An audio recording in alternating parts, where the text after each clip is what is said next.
Donald Trump trying to figure out what an agency represents and then appointing somebody who believes just the opposite to head that agency. We've seen that with Tom Price at HHS, with Betsy DeVos at Education, with Ben Carson at HUD, and yesterday, maybe the worst of all, with Scott Pruitt, Attorney General of Oklahoma, to head the EPA.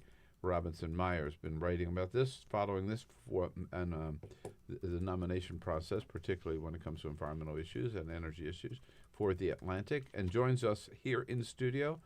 Hey, Robinson, good to see you. Hey, thank you for having me. So tell us about Scott Pruitt. Oh, Scott Pruitt is Attorney General of Oklahoma. He started there in 2010. He was elected in that Tea Party wave. And I think since then has made fighting EPA rules a centerpiece of his career in the state. So he's become one of the most frequent litigants against the EPA, including on all sorts of issues that kind of other attorney generals or other states have not touched as much. The big thing is that he has been consistently suing the EPA about the Clean Power Plan, which is the set of regulations from the Obama administration meant to reduce greenhouse gas emissions from the power sector. Which is really kind of the heart of Obama's climate change efforts. Exactly. Yeah, it is one of the two most effective or sweeping kind of climate regulations he's put forward, and it's the one that's supposed to get us under the pledge we've made for the Paris Agreement, which is a whole nother question at this point, but it was part of that whole group of rules.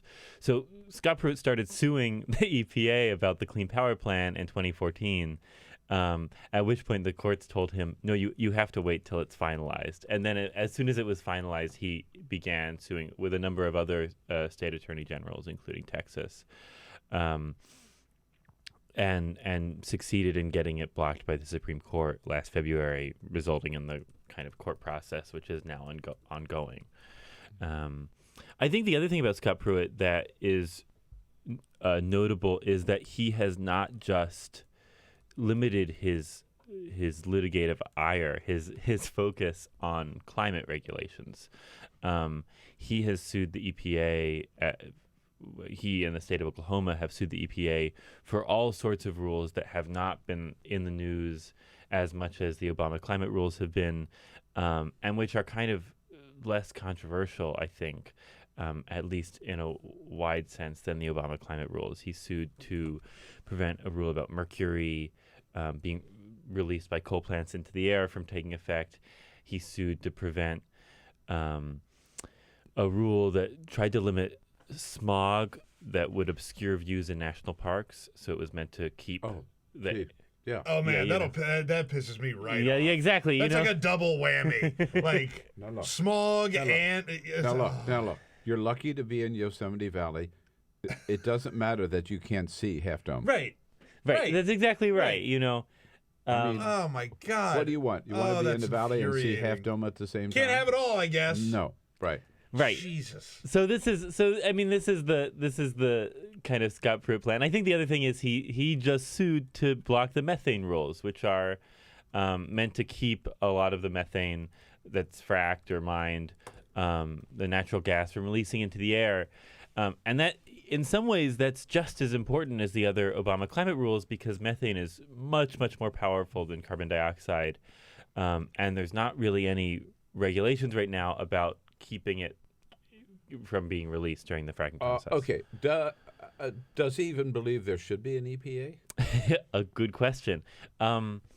I think I think if asked, he would probably say, "Oh, maybe some." But I think that his litigative record would reflect that he is not altogether a fan of environmental protection.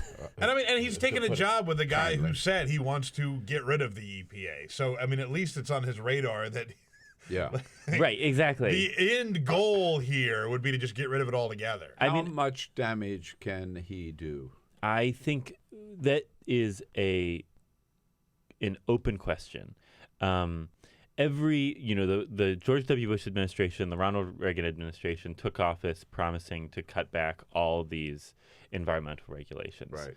What they discovered is that, first of all, the American public tends to like environmental regulations when you're fighting on the basis of individual ones. So when you can campaign against these rules, but then when you ask people, should there be more mercury in the air than there is now, they tend to say, no, Yeah. mercury is yeah. a toxin.